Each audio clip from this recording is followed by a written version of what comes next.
Taste the Daily. నమస్తే, నేను Santosh. Welcome to story board. అసలు కాంగ్రెస్ సమస్య ఏంటి? ఒకప్పుడు దేశాన్ని ఏలిన, దేశంలో మెజారిటీ రాష్ట్రాలని ఏలిన పార్టీ ఇప్పుడు 3 రాష్ట్రాలకే ఎందుకు పరిమితమైంది? ఎంతో ఆర్భాటంగా మొదలైన ఇండియా కూటమి కొన్నాళ్లుగా ఎందుకు కునారిల్లుతోంది? సమస్య ఎక్కడుంది? కాంగ్రెస్ అధినాయకత్వం చికిత్స ఎక్కడ చేస్తోంది? కాంగ్రెస్ పార్టీ అంటే ఒకప్పుడు ఎలాంటి నేతలు గుర్తుకొచ్చేవారు? రాష్ట్రాల్లో ఎలాంటి నేతలు చక్రం తిప్పేవారు? అదే ఢిల్లీలో ఆజాద్లు, అహ్మద్ పటేళ్లు, పవార్లు, సింధియాలు ఎలాంటి పేర్లు వినబడేవి? ఇవాళ ఆ స్థాయిలో ఎవరున్నారు? రాహుల్ కుటుంబం కాకుండా దేశంలో ఏ రాష్ట్రంలో అయినా గుర్తుపట్టే నేతలు ఎంతమంది? ఎంత జాతీయ పార్టీ అయినా రాష్ట్రాల్లో బలంగా ఉంటేనే పార్టీ సంస్థాగతంగా బలంగా ఉంటుంది. కానీ ఇప్పుడు కాంగ్రెస్ కు చాలా రాష్ట్రాల్లో సరైన నాయకత్వమే లేదు. ఉత్తరప్రదేశ్, మధ్యప్రదేశ్, మహారాష్ట్ర లాంటి కీలక రాష్ట్రాల్లో కూడా నాయకత్వ సమస్య ఉంది. ఇక ఏపీ, తమిళనాడు లాంటి రాష్ట్రాల్లో అయితే లీడర్లే కాదు, క్యాడర్ కూడా లేదు. మొన్నటి మహారాష్ట్ర, హర్యానా ఎన్నికల్లో గెలుచుంటే పార్టీ కాస్తో కూస్తో బలపడేది. కానీ గెలుపు అవకాశాలున్న 2 రాష్ట్రాల్ని కాంగ్రెస్ చేజేతులా పోగొట్టుకుంది.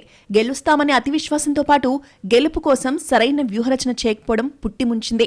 కేరళలో అయితే ఉన్న నాయకత్వం కూడా పోయింది. బెంగాల్లోనూ కాంగ్రెస్ కు క్యాడర్ లేదు. ఒకప్పుడు కాంగ్రెస్ తిరుగులేని శక్తిగా ఉన్న రాష్ట్రాల్లో కూడా పార్టీ బలహీనపడుతూ వచ్చింది. బలమైన స్థానిక నేతల్ని తయారు చేయడంలో పార్టీ వెనకబడింది. అసలు రాష్ట్రాల్లో పార్టీని పట్టించుకునే దిక్కు లేకుండా పోయింది. ఎంతసేపు జాతీయ అంశాల్ని తీసుకొచ్చి రాష్ట్రాల ఎన్నికల్లో ప్రచారం చేస్తున్నారు. లోకల్ టచ్ ఇవ్వాలనే పాయింట్ను విస్మరిస్తున్నారు. దీంతో కాంగ్రెస్ ఎక్కడ పోటీ చేసినా ఓటమి ఎదురవుతోంది. స్థానికంగా బలమైన నేతలున్న చోట మాత్రం క్యాంపెయిన్ విభిన్నంగా ఉంటుంది. కానీ చాలా రాష్ట్రాల్లో సరైన నాయకత్వం లేదని తెలిసినా కాంగ్రెస్ మాత్రం ఆ దిశగా పెద్దగా శ్రద్ధ పెట్టడం లేదు. కాంగ్రెస్ పార్టీ వరుస దెబ్బలు తినడానికి, పరాజయాల పరంపరకు కారణాలు అన్వేషిస్తుందా లేదా? ప్రతిపక్ష హోదా రాగానే దేశంలో ఇంకేదో తిరుగులేని శక్తిగా ఆవిర్భవించినట్టు కాంగ్రెస్ పార్టీ ఎందుకు భావిస్తుంది? అసలు రాజకీయ సైద్ధాంతిక విషయాల్లో ఒక ఏకరూపత దేశవ్యాపితంగా కూడా కాంగ్రెస్ పార్టీ నాయకత్వం ఏర్పాటు చేసుకుంటుందా? దాని అవసరాన్ని గుర్తిస్తుందా? పెద్ద ప్రశ్న. దేశానికి దిశ నిర్దేశించిన పార్టీ ఇప్పుడు సంక్షోభంలో పడింది. నవ భారతాన్ని నిర్మించిన పార్టీ సొంతిల్లు చక్కబెట్టుకోలేకపోతోంది.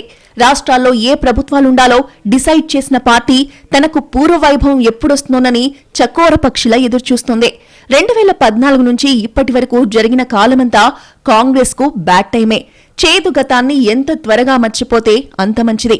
ఇప్పటికైనా పార్టీని చక్కదిద్దుకుని బలమైన స్థానిక నాయకత్వాన్ని తయారు చేసుకుంటే కాంగ్రెస్ కు ఖచ్చితంగా అవకాశం ఉంటుందనే వాదన లేకపోలేదు.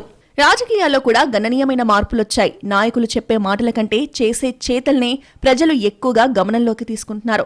అందుకే ఇంకా గతకాలపు ఘనకార్యాలు చెప్పి ఓట్లడిగే పని మానేసి సమకాలీన పరిస్థితులకి అనుగుణంగా రాజకీయ వ్యూహాలు రచించాల్సిన అవసరం కాంగ్రెస్ కు ఎంతైనా ఉంది. కాంగ్రెస్ కు ఇప్పటికే కొన్ని రాష్ట్రాల్లో బలమైన నేతలున్నారు.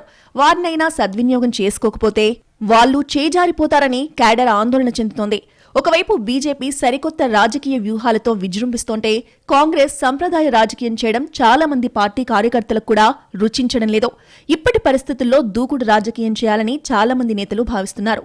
కానీ అధిష్టానం మాత్రం ఎప్పట్లాగే తనకు అలవాటైన రీతిలో నాంచుతోంది. మోడీ, అమిత్ షా పొలిటికల్ డైనమిజం లేక రేసులో వెనకబడిపోతోంది. కాంగ్రెస్ ఎదుర్కొంటున్న సమస్యలు ఇప్పటికిప్పుడు పుట్టుకొచ్చినవి కాదు, అధికారం కోల్పోయిన తర్వాత బయటపడ్డవి కాదు. ఆ పార్టీ పవర్లో ఉన్నప్పుడే సంస్థాగత సమస్యలు కనిపించినా వాటిని దిద్దుకునే ప్రాప్తకాలజ్ఞత ప్రదర్శించకపోవడమే నేటి దుస్థితికి కారణమంటున్నారు కాంగ్రెస్ కార్యకర్తలు. ఏ పార్టీ అయినా ప్రతిపక్షంలో ఉన్నప్పుడు కంటే అధికారంలో ఉన్నప్పుడే చాలా జాగ్రత్తగా ఉండాలి. ఒకవైపు అధికారాన్ని సుస్థిరం చేసుకునే ప్రయత్నం చేస్తూనే ప్రతిపక్షాలకు ఎలాంటి అవకాశం ఇవ్వకుండా రాజకీయ వ్యూహాలు అవలంబించాలి. కానీ యూపీఏ తొలి విడత పాలనా కాలంలో బాగానే నిభాయించిన కాంగ్రెస్ రెండో విడతకొచ్చేసరికి వ్యూహాత్మక తప్పిదాలతో అధికారంతో పాటు పార్టీ బలాన్ని కూడా కోల్పోయింది. 2009లో రెండవసారి అధికారంలోకి వచ్చిన తర్వాత క్రమంగా కాంగ్రెస్ బలహీనపడుతూ భారతీయ జనతా పార్టీ బలోపేతమవుతూ వచ్చింది.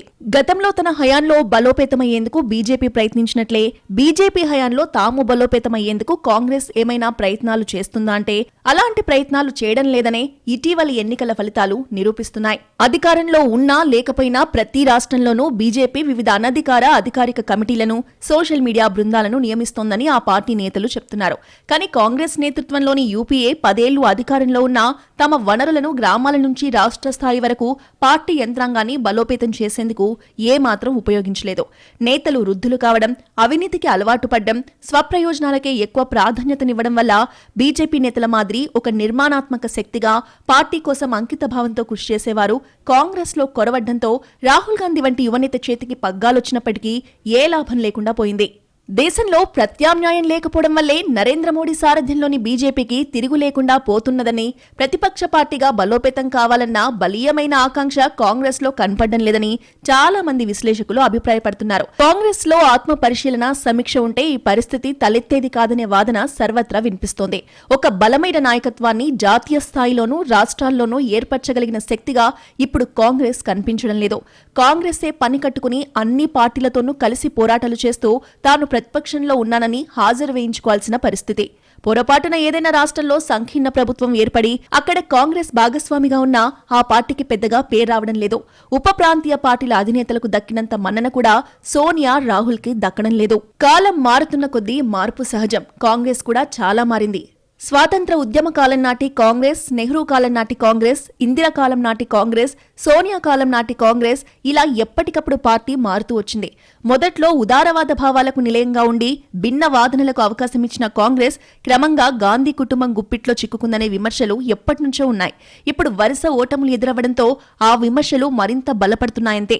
వాజ్పేయి లాంటి దిగ్గజాన్ని ఎదుర్కొని వివిధ పార్టీలతో సమన్వయం చేసుకుని యూపీఏ ఏర్పాటు చేసి 10 ఏళ్లు అధికార నావను సాఫీగా నడపడంలో సోనియా విజయం సాధించారు. అయితే అవినీతి ఆరోపణలు, కనీవిని ఎరుగని రీతిలో బయటపడ్డ స్కామ్లతో ప్రజలకు కాంగ్రెస్ పై మొహం మొత్తింది. దేశ రాజకీయాల్ని శాసించిన పరిస్థితి నుంచి కనీసం ఎన్నికల ప్రచారం ఎలా చేయాలో ప్రాంతీయ పార్టీలతో సుద్దులు చెప్పించుకునే దీనస్థితికి కాంగ్రెస్ దిగజారింది. గతంలో కాంగ్రెస్ సీనియర్ల పేరు చెబితేనే ప్రత్యర్థులు వణికిపోయేవాళ్లు. కాంగ్రెస్ వ్యూహాలు కూడా అలాగే ఉండేవి. ఓ పెద్ద వ్యూహ బృందమే ఉండేది. ఈ బృందం ఎప్పటికప్పుడు అధినాయకత్వానికి సలహా ఇవ్వడంలో కీలక పాత్ర పోషించేది. కానీ ఇప్పుడు ఒంటి చేత్తో బండి లాగాల్సిన దుస్థితి వచ్చింది. మరి పార్టీకి కాయకల్ప చికిత్స చేయడం ఎలా? కాంగ్రెస్ అగ్రనాయకత్వానికి ఎప్పుడూ సీనియర్లు సహాయంగా ఉండేవారు. ఎక్కడైనా రాష్ట్రాల్లో సమస్యలొచ్చినా వారే డీల్ చేసి పరిష్కరించేవారు. కానీ ఇప్పుడు అహ్మద్ పటేల్, ఏకే ఆంటోనీ, మోతిలాల్ ఓరా, ప్రణబ్ ముఖర్జీ, చిదంబరం, గులాం నబీ ఆజాద్ లాంటి నేతలు లేని లోటు స్పష్టంగా కనిపిస్తోంది. రాహుల్ గాంధీ ఒక్కరే పార్టీ వ్యవహారాల్ని చక్కదిద్దాల్సి వస్తోంది. కానీ ఆయన సింగిల్ గా పార్టీ బాధ్యతలు నిర్వర్తించలేకపోతున్నారు. కొందరు సీనియర్లు యాక్టివ్గా లేకపోవడం కూడా పార్టీకి నష్టం చేస్తోంది. ఎవరికి వారు మాకెందుకులే, అంతా రాహుల్ చూసుకుంటారనే ధోరణితో ఉంటున్నారు. కనీసం ఏఐసీసీ సభ్యులు కూడా తీసుకోవాల్సినంత బాధ్యత తీసుకోవడం లేదు. సీనియర్లు లేకపోవడంతో అన్ని పనులు రాహుల్ ఒక్కరే చేయాల్సి వస్తోంది.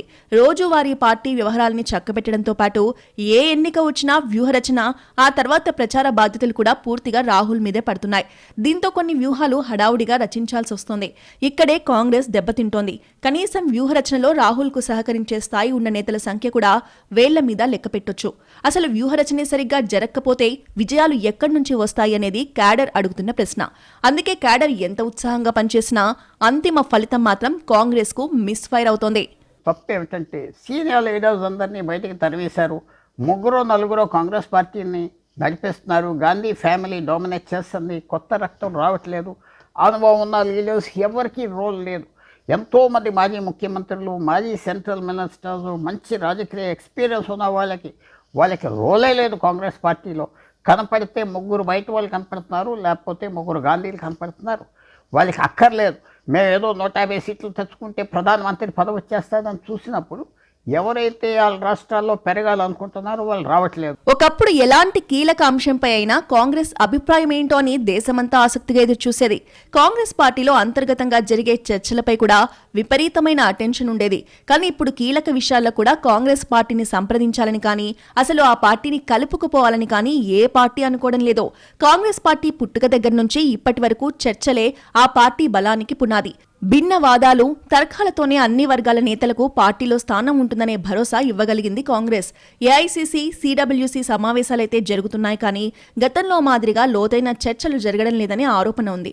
వరుస ఓటములతో పార్టీ బలహీనపడుతున్నా తిరిగి పుంజుకోవడానికి ఎలాంటి వ్యూహాలు అవసరమో కనీస చర్చ జరగడం లేదనే ఫిర్యాదు క్యాడర్ నుంచి కూడా వస్తోంది. ఒకవైపు కాంగ్రెస్ ప్రధాన ప్రత్యర్థి బీజేపీ రాష్ట్రాల వారీగా కొత్త లీడర్లను తయారు చేస్తోంది. తమిళనాడు అన్నామలై, కేరళలో సురేష్ గోపి లాంటి వాళ్లను తీసుకొచ్చింది. అలాగే ఇప్పటికే సీనియర్ నేతలున్నా వారిని పక్కన పెట్టి మరీ కొత్త నాయకత్వానికి అవకాశం ఇస్తోంది.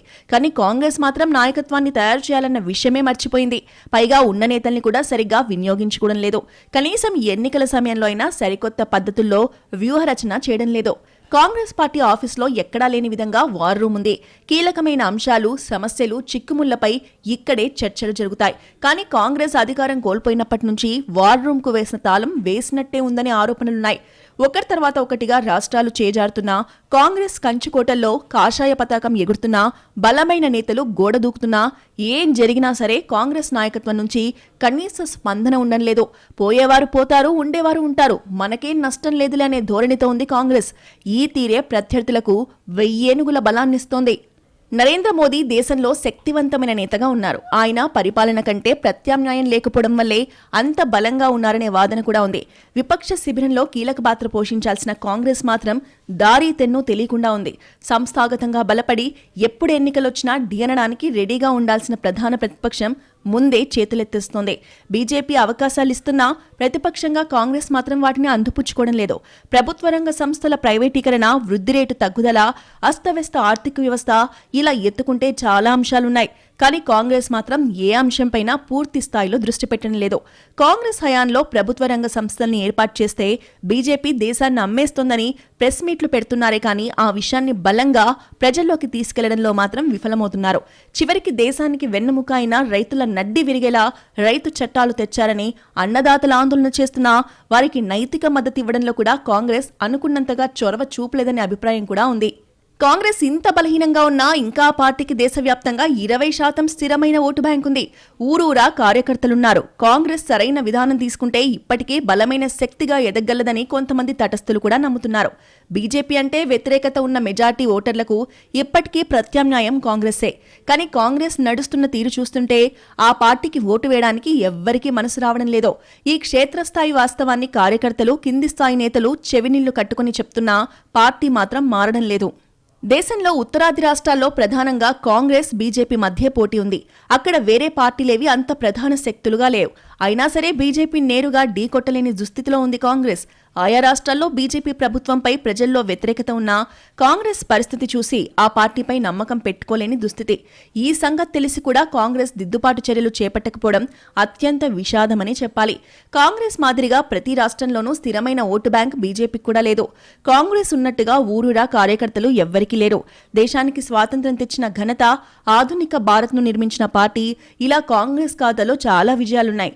ఎమర్జెన్సీ అనే ఒక్క వివాదాస్పద నిర్ణయాన్ని బీజేపీ విజయవంతంగా హైలైట్ చేస్తున్నా తమ ఖాతాల్లో ఉన్న చాలా విజయాల్ని చెప్పుకోవడంలో మాత్రం కాంగ్రెస్ తీవ్రంగా విఫలమవుతోంది.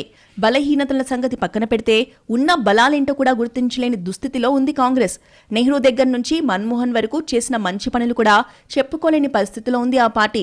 బీజేపీ దేశాన్ని అమ్మేస్తోందని గాల్లో బాణాలు వేయడమే తప్ప నిర్దిష్టమైన అంశాలను ఎత్తుకోవడం, సమస్యలకి సూటిగా పరిష్కారాలు సూచించడంలో కాంగ్రెస్ వైఫల్యం కొట్టొచ్చినట్టు కనిపిస్తోంది. ఈ అంశాలన్నీ కాంగ్రెస్కు తీరని నష్టాన్ని చేకూరుస్తున్నాయి. కాంగ్రెస్కు ఇప్పుడు సానుకూల దృక్పథం అవసరం. ఇండియా కూటమికి ఇరుసుగా ఉండాల్సిన కాంగ్రెస్ ఆ కూటమికి భారంగా మారింది. కాంగ్రెస్తో పొత్తుంటే నష్టమే తప్ప లాభం లేదని ప్రతి చిన్న పార్టీ అనుకుంటోంది. ప్రత్యర్థులపై వచ్చే వ్యతిరేకతపైనే కాంగ్రెస్ రాజకీయం చేస్తోంది. అంతేకాని సొంత బలం పెంచుకుని మెరుగైన రాజకీయ వ్యూహాలు పన్నాలనే కనీస సూత్రాన్ని మర్చిపోతోంది. వరుస ఓటములు ఎదురవుతున్నా ఎక్కడా పద్ధతి మార్చుకోవడం లేదు. ప్రతిపక్షంలోకి వెళ్లిన 10 ఏళ్లకి కాంగ్రెస్ అతి కష్టం మీద ఇండియా కూటమిని ఏర్పాటు చేసింది. కానీ కూటమిని సమర్థంగా వినియోగించుకోలేకపోతోంది. నానాటికి సొంత బలం తగ్గించుకుంటున్న కాంగ్రెస్ ను కూటమిలోని మిత్రులంతా భారంగా పరిగణిస్తున్నారు. ఒక్క రాష్ట్రానికే పరిమితమైన పార్టీ దగ్గర నుంచి ఉప ప్రాంతీయ స్థాయి పార్టీలు కూడా కాంగ్రెస్ ను చులకనగా చూస్తున్నాయి. రాష్ట్రాల ఎన్నికల్లో కాంగ్రెస్ తో పొత్తుకు ముఖం చాటేస్తున్నాయి. కాంగ్రెస్ తో మైత్రి అంటే తలకు మించిన భారం నెత్తిన పెట్టుకోవడమే అని బహిరంగంగానే మాట్లాడుతున్నారు. మొత్తంగా కూటమికే కాంగ్రెస్ భారం అనేదాకా పరిస్థితి దిగజారింది. మిత్రుల మాటలన్నీ భరిస్తున్న కాంగ్రెస్ తానే సర్దుకుపోతోంది. ఆ మాటలకు క్యాడర్కు పౌరుషం వచ్చినా ఆవేశపడొద్దని ఊరుకోబెడుతోంది. అంతేకాని మిత్రులతో మాటలు పడ్డం ఎందుకు, పద్ధతి మార్చుకుని సత్తా చాటుదామనే ఆలోచన మాత్రం చేయడం లేదు. 10 ఏళ్లకు పైగా కాంగ్రెస్ అధికారంలో లేదు. అటు రాష్ట్రాలు కూడా ఒక్కొక్కటిగా చేజారిపోతున్నాయి. చేతిలో ఉన్న రాష్ట్రాల్ని కాపాడుకోవడం కూడా కష్టంగా మారుతోంది. ఇలాంటి పరిస్థితుల్లో సత్వర దిద్దుబాటు చర్యలు చేపట్టకపోతే పార్టీ భవిష్యత్తే ప్రశ్నార్థకమయ్యే ప్రమాదం ముంచుకొస్తోంది. బయట నుంచి కంటే అంతర్గత సమస్యలే పార్టీకి ఇప్పుడు ప్రధాన అడ్డంకిగా మారాయి. దేశంలోని చాలా ప్రాంతాల్లో కాంగ్రెస్ పార్టీపై ఇప్పటికీ అభిమానం ఉంది. కానీ దాన్ని ఓట్లుగా మార్చుకునే సత్తా, నాయకత్వం ఆ పార్టీ అందించలేకపోతోంది. దేశవ్యాప్తంగా పార్టీకి క్యాడర్ 20% ఓటు బ్యాంకు ఉంది. అన్నీ ఉన్నా అల్లుడి నోట్లో శని ఉందన్నట్టుగా ఉంది కాంగ్రెస్ దుస్థితి. రాజకీయాల్లో పట్టు నిలుపుకోవాలంటే కాంగ్రెస్ తన పంథా మార్చుకోవాల్సిన అవసరం ఉంది. కాంగ్రెస్కు ఇప్పటికే అవకాశం ఉంది. సమయం మించిపోలేదు. సర్వశక్తులు కూడదీసుకుని ఒక వ్యూహం ప్రకారం పోరాటం చేస్తే ఖచ్చితంగా ఆదరించడానికి ప్రజలు సిద్ధంగా ఉన్నారు. కానీ జనంలోకి ఎలా వెళ్లాలి అనే విషయంలోనే కాంగ్రెస్ మల్లగుల్లాలు పడుతోంది. దేశం మొత్తం మీద ప్రభావం చూపగలిగే అంశాలను ఎత్తుకుని బలమైన పోరాటాలు చేయాలనే స్పృహ కొరవడింది. అటు పార్లమెంట్లో కూడా సభలు స్తంభింపజేయడమే కాకుండా తమ డిమాండ్కు సర్కార్ దిగొచ్చేలా చేయడానికి కావలసిన వ్యూహాలు రచించడంలోనూ కాంగ్రెస్ వెనకబడుతోంది. రాజకీయాల్లో హత్యలుండవు, ఆత్మహత్యలు మాత్రమే ఉంటాయని చెప్తారు. ఇప్పుడు కాంగ్రెస్ కూడా కీలకమైన మజిలీలో నిలబడింది. దేశాన్నేలిన పార్టీ ఎందుకు ఇంత బలహీనపడిందో ఆత్మావలోకనం చేసుకోవాలి. గతంలో సంక్షోభాలు ఎదురైనప్పుడు ఎలాంటి వ్యూహాలు అనుసరించారో నెమరేసుకోవాలి. నెహ్రూ, ఇందిరా, రాజీవ్ స్ఫూర్తితో ప్రజల్లోకి వెళ్లాలి. కాంగ్రెస్ పార్టీ గతకాలపు ఘనతల్ని గుర్తు చేయడంతో పాటు ప్రస్తుత ప్రభుత్వం కంటే తామెలా మెరుగైన పాలన అందించామో చెప్పగలగాలి. మొదట అంతర్గత క్రమశిక్షణను ఖచ్చితంగా మెరుగుపర్చుకోవాలి. అప్పుడే ప్రజలు మళ్లీ కాంగ్రెస్ వైపు చూస్తారు. పార్టీకి కూడా పూర్వ వైభవం వస్తుంది. కానీ అది సాకారం కావాలంటే పార్టీకి చేయాల్సిన కాయకల్ప చికిత్స చాలానే ఉంది. కాంగ్రెస్ కు సంక్షోభాలు కొత్త కాదు. గతంలో ఎన్నో ఎదురుదెబ్బలు తిని మళ్లీ లేచి నిలబడింది. కానీ ఇప్పుడు మాత్రం ఫైటింగ్ స్పిరిట్ కనిపించడం లేదని, అసలు ఎలా పోరాటం చేయాలో కూడా తెలియని అయోమయంలో ఉందనే విమర్శలొస్తున్నాయి. మొదట ఉత్తరాదిన, ఆ తర్వాత దక్షిణాదిన పార్టీ మూలాలు బలహీనపడ్డాయి. కాంగ్రెస్ కు తిరుగులేని రాష్ట్రాలుగా చెప్పుకునే చోట కూడా ఘోర అపజయాలు ఎదురయ్యాయి. ఒక్కసారి అధికారం పోతే మళ్లీ గద్దెనెక్కడం కళ అనేంతగా పరిస్థితి దిగజారింది. దేశవ్యాప్తంగా కాంగ్రెస్ జెండాపై గెలిచిన ప్రజాప్రతినిధులు కాషాయ తీర్థం పుచ్చుకుంటున్నారు. ఇది పార్టీకి మరింత అవమానంగా ఉంటోంది.